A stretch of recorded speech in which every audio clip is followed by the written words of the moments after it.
I'm a newly practicing Muslim. I'm attending the class so far. I'm benefiting a lot. Oh God. But there are other people whose videos I benefited from who warn us against listening to you. Drum roll, please. Some say you're trying to corrupt or water down Islam. Some say you aren't a scholar and talk about things you don't have an expertise in. How do I know what to believe? Very good question. We'll just take this one question, time is limited. Firstly, genuinely, my dear brother or sister, wallahi, I empathize with you. I feel for you. I make dua for you. And I'm sorry that you have to get involved in these types of things. Wallahi, it is sad that when you're not that practicing, you become practicing and you have an innocent belief that all religious Muslims are all lovey-dovey together and all religious folks are all one big group. And then when you enter, astaghfirullah, it's so sad, but you realize there's a lot of politics and viciousness and backbiting and stabbing and un-Islamic ethics. And I know for a fact, and you also know this, that some people stop practicing Islam because of what they see in that circle. So wallahi, as Allah is my witness, my heart goes out to you. I'm sorry you have to face this. I'm sorry you have to see this reality. Let me answer you in 3 different levels. Let me answer you in 3 different levels. If you have 30 seconds or less, that's all you want to do, then I advise you to raise your hands to Allah and make sincere dua to Allah to guide you to those who will benefit you the most, and then follow your heart. If you have 30 seconds or less, that's all you need to do. Raise your hands to Allah and say, oh Allah, I don't know any of this stuff. This is way beyond my pay grade. Oh Allah, you are the Hadi, you are the one who guides. Oh Allah, guide me to the person or persons or the people that will benefit me the most. And then follow your heart, and Allah will not punish you after that. You see, you have the right to interrogate your teachers, you have the right to question your teachers. And I told you this from day one, maybe you didn't attend that particular lesson. My particular philosophy of Islam is somewhat not what you will hear from other people, in that the people who criticize me, I actually don't criticize them back. Believe me, that's actually true. They might view me as being misguided. I don't view them as being misguided. Yeah, I do view that they made Islam more strict than it needs to be. I do say that. They made Allah's vastness more constrained. They've made the ease of Islam more difficult. I do believe that. But I don't believe, astaghfirullah, they're evil people. I don't believe the adjectives they use for me, I would never apply back to them.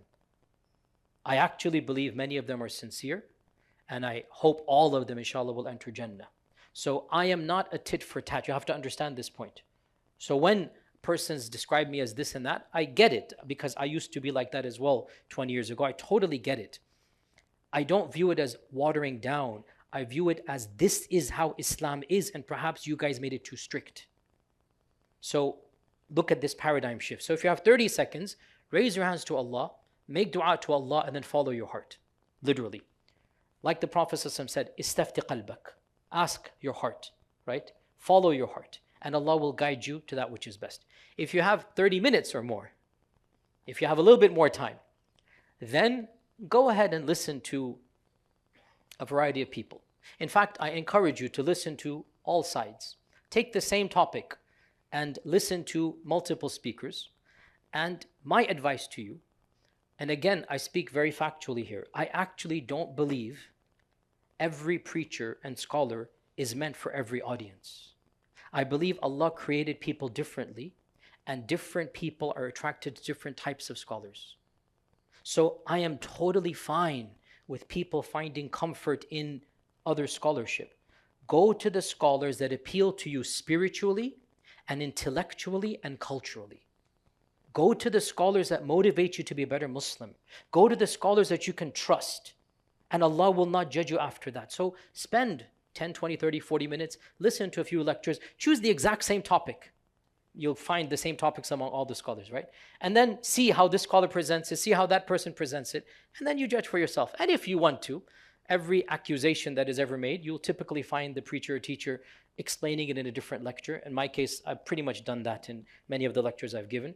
Not that I make it a point to defend, but just go listen and you'll find my lectures, and it's up to you. And if you genuinely feel that what I'm saying doesn't conform to your conscience, then I am telling you, like the Prophet said, leave that which is doubtful to that which is not doubtful. So if you feel that there's any doubt in any person, I am telling you, leave that person and go to find somebody that you find peace in.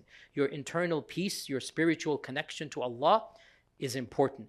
I do add though that make sure the person you find motivates you to be a better Muslim.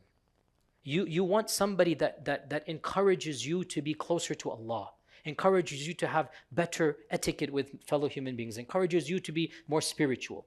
And that's a sign of, inshallah, correctness. So anybody that does that, and actually, in my opinion, all mainstream movements will do that. So I am not at all discouraging you from any other, person or ideology. So this is the second level. If you have 30 minutes or more, listen to multiple people, and then you make up your mind based upon intellectual. The first level, you make a conscience decision. The second level, you make an intellectual decision. Is that clear? What is the third and highest level? For those that truly want to be leaders, movers and shakers, I actively encourage you to listen to my critics and to me. I actively encourage you to benefit from everybody out there, because everybody has something to give. Wallahi, even my worst critics that are Muslims, they have lectures that are beneficial for the Ummah. And I encourage you to go listen to them, because I don't believe that a person is all evil. And I'm not treating you like 5-year-olds to tell you, don't listen to so-and-so. Yes, I tell my 5-year-old, if I have a 5-year-old anymore, I had a 5-year-old say, hey, you kid, don't listen to that. Okay, but we live in a modern world, and you're going to be exposed to a lot of ideas. And you're going to have to learn to navigate those ideas. And who am I to put, earplugs on you, don't listen to this, don't listen to that. No, I would actually want my core students that really want to benefit, that they listen to me and they listen to my worst critics as well. And they take the good, and if there's something other than good, they don't take it from them. And they take the good from me, and without a doubt, I'm a human being. And I have no doubt that there will be mistakes I made. I have made plenty of mistakes. I've had to pay the price for it to this day, whether it's a slip of the tongue, whether it's whatever it might be. I'm a human being. And without a doubt, I would have opinions I believe are correct, but they're not going to be correct. That's the way humans are. There's only one infallible person, that's the Prophet ﷺ. So if you really want to get to a level of scholarship and dedication and benefit, I would actually say, listen to everybody that is preaching a version of mainstream Islam. Heck, even listen to non-Muslims when they have benefit, because the Prophet ﷺ said, Al-hikmatu dallatul mu'min. Wisdom is the lost item. The lost item means if you find something in the desert and there's nobody there, you have the right to take it. If there's no label, it's going to perish or whatever, you find a bottle of water, right? Opening and evaporating. Nobody's there, you have the right to take it. That's the dalla, right? So the Prophet's hadith says that wisdom, this is the lost item of the believer. Wherever he finds it, he takes it. Go listen to TED Talks that are a benefit. They're not even Muslim. Go listen to that. Go listen to anybody that has something to benefit you, and you will be a better person. And inshallah, make dua to Allah to guide you, because the counter is that, oh, how do you know what's right and wrong? And the response is, well, it's not going to come just simply by blindly following you, is it? Right? I'm going to have to make up my mind. I'm going to have to ask Allah for help and make my way through. So these are the 3 levels I ask you. Number 1, 30 seconds, make dua, follow your conscience. Number 2, 30 minutes, listen to both sides, make an intellectual case, and bismillah. And number 3, everybody has something to benefit from, and take the good from everybody. And other than that, just ignore and move on. We have far bigger problems. I do believe these minor issues that people criticize me or others for, they're utterly trivial. So what if I have an opinion that is different than you? So what? I'm not the only one to hold it. Plenty of people before me have held it. But to make this such a big deal and to use the adjective to use, I think this is unbecoming. And I think it is creating a bigger issue out of something that's relatively small. But again, that's my opinion. And my critics think, no, this is a very serious issue. Okay, so you have to make up your minds. I have no need to defend myself. I have no desire to do so. Whoever likes what I say, alhamdulillah. Whoever doesn't, alhamdulillah, fi kullin khair. Islam is above individuals. I want you to know this, but we'll conclude on this point. Islam is above individuals. Allah doesn't need me nor my critics to defend this religion. This religion will last beyond us. So do not tie your religion to an individual other than the Prophet ﷺ. It is reported Ibn Taymiyyah allegedly said, allegedly because there's dispute exactly to say this, that if Imam al-Bukhari had never come, Allah Azza wa Jalla would have still preserved his religion. The religion was not dependent on him. He said this of the greatest scholar. Well, then who am I? Who is anybody else? So don't tie your religiosity to one or two group of scholars. I think this is not appropriate. The religion will be defended. And if, may Allah protect me, if I make a mistake, Allah will protect his religion. And if I benefit, I and others are going to benefit. And my only dua, my main dua, is that the benefit that I do is much, much, much more than the opposite of that. And in the end, we're only human and we're fallible. We try our best, inshallah, to do what is khair and good. And once again, to conclude, wallahi, genuinely, I feel for you. And I wish you didn't have to see this vulgarity. And from my side, I ask Allah to keep me sincere and to forgive those that are sincere from my critics. They are already forgiven. No big deal.